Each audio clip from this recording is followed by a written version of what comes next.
will not attend the inauguration. This is but another message. Some people may not understand, but others do, that he doesn't sanction, he doesn't approve of the inauguration. This is not aiding and abetting the peaceful transfer of power. This is aiding and abetting people who would prevent and thwart the peaceful transfer of power. That's a message that they are receiving. So they understand now that the message the president said previously was but something that was done in a perfunctory way. That he wasn't really serious about that. This last message is a message that they will take to heart. So we must understand, dear friends, that there is more at stake here than what happened on January 6th, when we had the insurgency at the Capitol. We must understand that this is about democracy as it relates to the entire country. This is that is important, this insurrection. But what that insurrection is evidence of a bigger issue, and that is the hate that the president has for 4 years had an opportunity to develop, if you will. He has, over 4 years, fanned the flame of confusion with hate. And what happened on January 6th was the latest example of how it can come back to hurt and haunt this great country. I am going back to Congress. I will be on a call shortly with my colleagues, and I intend to make it very clear that hate must be a part of any articles of impeachment. This is not a good day for our country. January 6th was not a good day for our country. People boarding planes now are being harassed. Things are being said. This is bigger than what happened on one day. The airline flight attendants have been calling this to our attention for some time. When you're on a plane, 500 miles per hour flying through the air at 35,000 feet, there has to be order on that plane. We cannot have people heckling and creating a disturbance on the plane because we don't know what it will lead to, and it's not about just one person on the plane. Everybody on that plane is at risk. This is the kind of thing that the president has caused us to have visited upon us. We have a responsibility and a duty, as well as an obligation, to now stand up to all of the would-be bigots, who would want to replicate what the president has done. There are people who literally will campaign using the president's style of weaponizing hate to get elected. We've got to send them a message that that kind of bigotry and hate, racism, Islamophobia, xenophobia, all of the invidious phobias, homophobia, that kind of hate will not be tolerated. And the best way to do it is to impeach this president for the hate that he has stirred, the hate that he has caused to harm this country. I will leave you with this final comment and take some questions. I love my country. I love my country. I say that wherever I happen to be. I have no shame in saying I love my country. I believe that we can make real the noble American ideals that this country stands for. I believe in liberty and justice for all. That's why I'm here today. I believe in government of the people, by the people, for the people, not an insurrection that prevents the transfer of power in accordance with the will of the people. I believe in government of the people, by the people, for the people. I believe that all persons are created equal and endowed by their Creator with certain unalienable rights, among them life, liberty, and the pursuit of happiness. This is why I'm standing here today. I'm standing here because I see the big picture. And I'm willing to take on the entire Congress of the United States of America if it becomes necessary to do so. I want the record to show that at least one person wanted to deal with the hate that is at the root cause of what happened on January 6th? I welcome a question. I have one from Channel 11. I'll read it. You kind of alluded to this. There's video posted on Twitter showing you being harassed at an airport yesterday. Can you walk us through that experience and your reaction to it? Let me deal with the principal reason for the press event first, and then I'll deal with any other questions that we may have.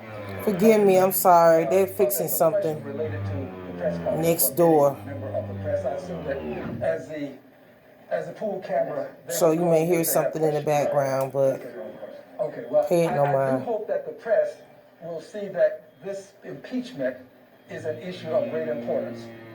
This pool camera, as I understand it, is taking this to all of the various members of the press who would want to have it. And I think that this is a pretty important issue. I have alluded to the issue that's been raised as a question, and I'll get to it. But I want to make sure that members of the press are given an opportunity to talk about the impeachment. One member mentioned to me a question of, is there time? And the answer is yes. There is time for, the gentleman's acknowledging that that is a question. The question again is there time to perfect impeachment? Yes, there is time to do it. Congress, but only has to have the will to do it. There's a way. The president can be impeached, and this can be sent to the Senate post haste, and the Senate can take up the articles of impeachment. The Senate but only has to have the will to move forward and have a trial. This is about will, and this is about whether you care about the racism, the sexism, all of these various means of discrimination that have been weaponized in this country. Whether you care about the bigotry, the Jews who suffer, the Muslims who suffer, the LGBTQ plus who suffer, the Asians who have suffered, with comments about Kung flu and the China virus. This is about people that were not in that building when the insurrection took place. We have to have this as a part of articles of impeachment. Right, I'll move forward to, if there are no other questions, I'll move forward to your question. Would you repeat it? This has happened to, I believe, Mitt Romney also, about being harassed in airports. And you kind of alluded to it. Yes. As well. Yes, on my way to Houston from Washington, D.C., I encountered persons who identified themselves as Trump supporters. They were very vocal. I've been harassed at various places in the city. I believe people have a right to peacefully protest. I'm a peaceful protester myself. I believe people have the right to protest peacefully and eventually be arrested for their peaceful protest. But there is a point where peaceful protest crosses a line and it becomes harmful to people.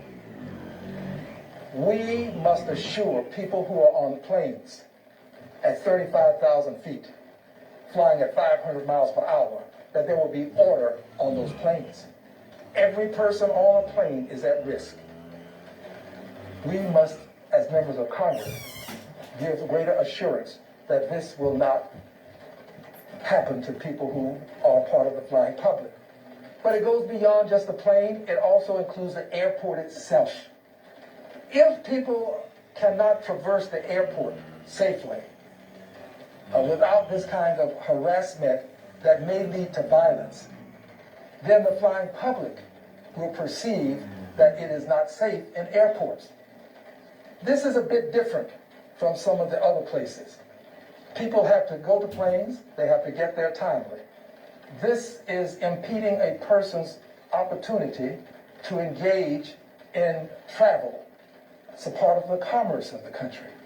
We have to assure people that they can move freely in airports. This is why, when I am back in Congress, I will also raise these issues with anyone and everyone that's associated with travel by way of airports. And I may include some other forms of transportation as well. But it's important, and I do plan to raise it when I return to Congress. Are you concerned about being the target of similar attacks and maybe an escalation or worse incidents in the future? I have already been a target of attacks. There have been times when I have had to have officers surround me to be in a parade. Literally. Police protection to the right, to the left, to the front, and the rear. But Dr. King reminds us that a person who hasn't found something worth dying for isn't fit to live. You gotta be willing to take a stand in life. You gotta be willing to know that there are some things worth dying for. This is why our military will traverse great distances across the globe, put their lives on the line to protect liberty and justice for all here in this country. They are willing to say to us, there are some things worth dying for. If they're willing to say it to us, why can't we be willing to say to them that we too will stand for liberty and justice for all? So yes, I've been threatened. The threats continue to come, but the threats will not deter the need for us to speak up and speak out against the hate that we have in this country. As evidence of the threat being taken seriously, I don't take it lightly, officer, but would you come this way, please? As evidence, I'm in my congressional office, and I'm here, and I have security with me to come in this congressional office. But I have an advantage that most people don't have in this country. I can have an officer here with me. Most of the people who have to suffer out in the community with this hate, they don't have officers to protect them. And it's our duty as members of Congress to provide the same level of safety that we have for the American people. So the question is, will this inspire others to do hateful things? It may, but remember, a person who hasn't found something worth dying for isn't fit to live. That's Dr. Martin Luther King.